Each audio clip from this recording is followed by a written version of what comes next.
Halo, assalamualaikum warahmatullahi wabarakatuh. Berjumpa lagi. Kali ini kita kedatangan sebuah paket. Ini bukan dari Bukalapak ya. Sebenarnya ini dari Shopee. Cuman saya nggak tahu kenapa ini ada tulisan Bukalapaknya. Oke, kita buka aja. Ini adalah satu paket RC Adventure MN99D. Bukan yang 90D ya. Tapi di casingnya saya nggak tahu ada tulisan 90D klasik gitu. Oke, ini kita buka aja. Saya mendapatkan barang ini dengan harga 600 ribuan di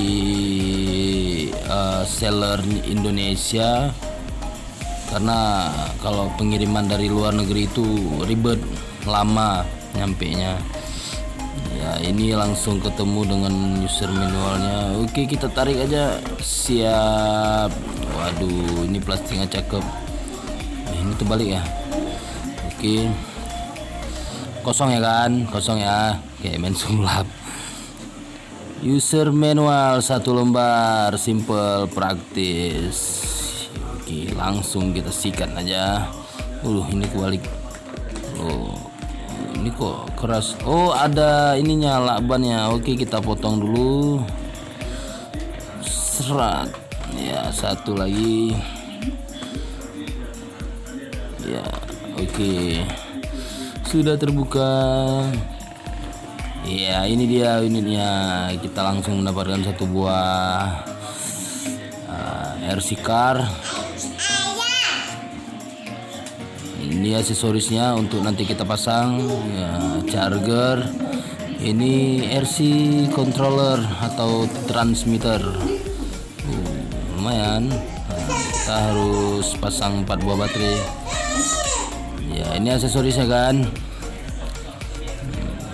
Bisa kita pasangkan nanti. Oke, kita singkirkan dulu.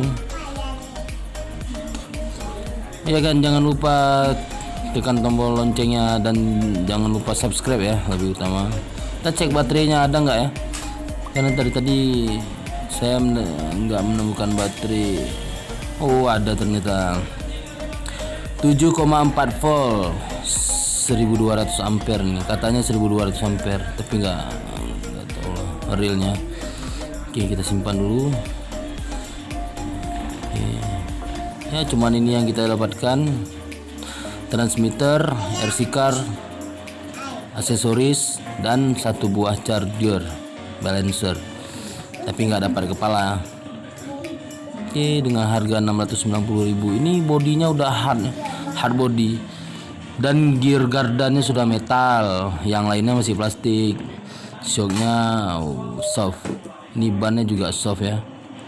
Oke, sekian dulu video dari saya. Assalamualaikum warahmatullahi wabarakatuh. Dadah.